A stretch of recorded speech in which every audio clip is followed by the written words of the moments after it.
আসসালামু আলাইকুম। আজকে আপনাদের সাথে শেয়ার করব গরুর মাংসের রেসিপি। গরুর মাংসের রেসিপি করার জন্য আজকে আমি এখানে 2 কেজি গরুর মাংস ব্যবহার করছি। আর এখানে গরুর মাংসের সাথে এখানে গরুর ফ্যাস পা, কলিজা, গোদ্দা সব কিছু মিক্স করা আছে। এটা হচ্ছে গোদ্দা, তো সব কিছু হচ্ছে মিক্স করে আমি এখানে 2 কেজি আজকে গরুর মাংস নিয়েছি। এটা আমি সুন্দরভাবে কেটে ধুয়ে পরিষ্কার করে পানিটা ঝরিয়ে নিয়েছি। এখানে দেখুন সব ধরনের মাংস কিন্তু মিক্স করা আছে। এটা কুরবানির মাংস ছিল, তো সেখান থেকে আমি 2 কেজি গরুর মাংস নিয়েছি আজকে রান্না করার জন্য। এখানে কিছু গরম মশলা নিয়ে নিয়েছি আমি। এখানে 2টা তেজপাতা ছিঁড়ে নিয়েছি, 7-8টি এলাচ নিয়েছি, 2 টুকরা থেকে 3 টুকরো দারচিনি নিয়েছি, লবঙ্গ নিয়েছি 7-8টি, আর সাথে 7-8টি সাদা এবং কালো গোলমরিচ নিয়ে নিয়েছি। এখন আমি কড়াইতে তেল দিয়ে দেবো রান্না করার জন্য। আমার কাছে এরকম যে কড়াইটা একদম খোলামেলা আছে, এটাতে রান্না করতে নাড়াচাড়া করতে রিল্যাক্স লাগে, সেজন্য আমি কড়াইতে নিয়ে নিলাম। সাথে দিয়ে দিলাম আমি সয়াবিন তেল আর সরিষার তেল মিলে 100 গ্রামের মতো দিয়েছি। এখন এখানে দিয়েছি যে গরম মশলাগুলো আমি দেখেছিলাম সেগুলোর সাথে কয়েক কোষ রসুন আর হচ্ছে 2-3টা শুকনো মরিচ দিয়েছি, দিয়ে 1 মিনিট ভেজে নিয়েছি। এখন দিয়ে দিচ্ছি এখানে আমি পেঁয়াজ। এখানে আমি আজকে 200 গ্রাম পেঁয়াজ ব্যবহার করছি। পেঁয়াজটা দিয়ে 2 মিনিট একটু নাড়াচাড়া করে ভেজে নেব। পেঁয়াজের ভিতরে যে কাঁচা ফ্লেভার আছে সেটা চলে যাওয়া পর্যন্ত অনবরত নাড়াচাড়া করে আমি পেঁয়াজটা ভেজে নিচ্ছি। পেঁয়াজটা খুব সুন্দরভাবে ভাজা না হলে এটা খেতে ভালো লাগবে না। এই পর্যায়ে পেঁয়াজের যদি স্মেল বা কাঁচা ফ্লেভার থেকে যায়, পরবর্তীতে এটা গরুর মাংসের টেস্টটা নষ্ট হয়ে যাবে। এটা অনবরত সুন্দর করে নেড়েছে, খুব সুন্দর একটা ফ্লেভার আসছে। এই পর্যায়ে আমি এখানে অ্যাড করে দিচ্ছি 2 টেবিল চামচ আদা বাটা, সাথে 2 টেবিল চামচ দিয়ে দিচ্ছি আমি রসুন বাটা। আদা রসুনটা দিয়ে নেড়ে ছেড়ে আবারও কিছুক্ষণ ভেজে নেব। এই মশলা ভাজার কাজটা কিন্তু একটু সুন্দরভাবে করতে হবে। এটা যত সুন্দর করে ভাজা হবে রান্নার টেস্টটা ততটাই সুন্দর আসবে। এটা অনবরত নেড়ে ছেড়ে পেঁয়াজ, রসুন এবং আদা সবগুলো একদম সুন্দরভাবে ভাজা হয়ে গেলে এর কাঁচা ফ্লেভারটা যখন চলে যাবে, ভাজা ভাজা একটা স্মেল আসবে, খুব সুন্দর একটা ভাজা স্মেল আসা পর্যন্ত আমি এটা অনবরত নেড়ে ছেড়ে তেলের সাথে ভেজে নিয়েছি। পরে তেলটা দেখুন ভেসে উঠেছে আর এটা খুব সুন্দরভাবে ভাজা হয়ে গেছে। এখন আমি গুঁড়া মশলাগুলো অ্যাড করে দেবো। আর গুঁড়া মশলা অ্যাড করার জন্য একটু পানি দিয়ে দিলাম। 2 টেবিল চামচ দিয়েছি আমি হলুদের গুঁড়া, সাথে 2 টেবিল চামচ মরিচের গুঁড়া, আরও হাফ সাইজ চামচ মরিচের গুঁড়া আমি এখানে দিয়ে দিলাম। জালটা যে যেরকম খেতে পছন্দ করেন সে অনুযায়ী বাড়িয়ে বা কমিয়ে দিতে পারেন। এখানে 1 টেবিল চামচ থেকে একটু কম দিয়েছি জিরার গুঁড়া, 1 টেবিল চামচ থেকে একটু কম ধনিয়া গুঁড়া দিয়েছি, আর একটু দিয়েছি আমি 1 টেবিল চামচের মতো গরম মশলা গুঁড়া, আর এখানে দিয়ে দিলাম 1 টেবিল চামচ লবণ। সবগুলো দিয়ে আবারও একটু নেড়ে ছেড়ে আমি এটা ভেজে নেব। এই পর্যায়ে কিন্তু জিরা, ধনিয়া বা গরম মশলা গুঁড়া এর চেয়ে বেশি ব্যবহার করবে না, এতে করে মাংসের টেস্ট এবং ফ্লেভার দুইটাই নষ্ট হয়ে যাবে।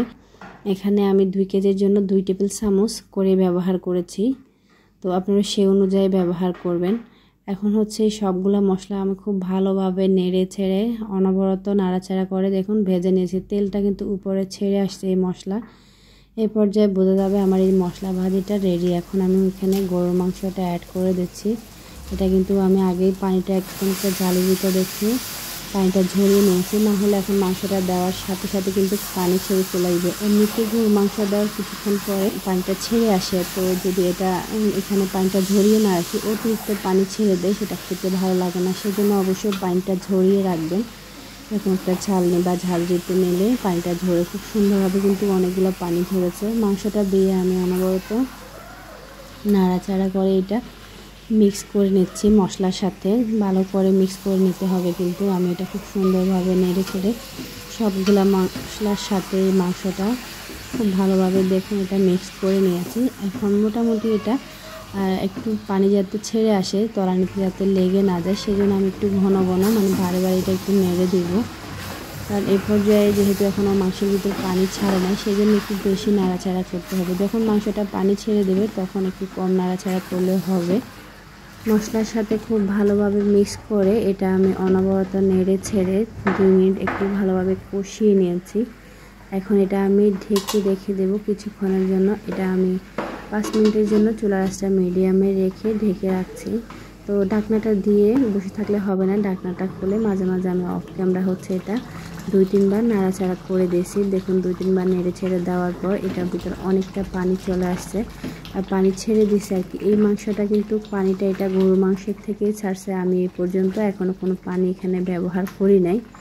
এখানে আসলে এক্সট্রা পানি ব্যবহার করার দরকারও হয় না। গরুর মাংসটা যখন মিডিয়াম আছে আপনি এটা একটু নাড়াচাড়া করে প্রথমে একটু কষিয়ে নিয়ে এরপর যখন ঢাকনাটা ঢেকে রাখবেন তখন দেখবেন যে অটোমেটিকলি মাংসের ভিতর থেকে অনেকটা পানি ছেড়ে দেয়, বাট যেটা আর এক্সট্রা কোনো ঝোল বা পানি অ্যাড করার দরকার হয় না। তো এটা আমি এভাবে নাড়াচাড়া করে মাঝে মাঝে ঢাকনাটা খুলে হচ্ছে কিছুক্ষণ কষিয়ে নিয়েছি। এটা মোটামুটি আমি 10 মিনিট কষিয়ে নেওয়ার পর দেখুন আমার এই ঝোল পানিটা বাট মাংসের ভিতরে যে ঝোলটা আছে এটা অনেকটাই মাখা মাখা হয়ে আসছে। দেখুন এটা একদম ঘায়ে ঘায়ে টেনে আসছে আর তেলটাও মোটামুটি ভেসে আসছে।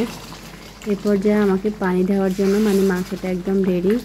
তো এখন হচ্ছে আমি এখানে একটু রান্না করার জন্য, যেহেতু আজকে আমি গরুর মাংসটা রান্না করছি, যদি ভুনা খেতে চান এই পর্যায়ে এটা আরও লো আছে টেনে এরপর ভুনা করে নিলে কিন্তু খুব সহজে মাংস ভুনাটা হয়ে যায়।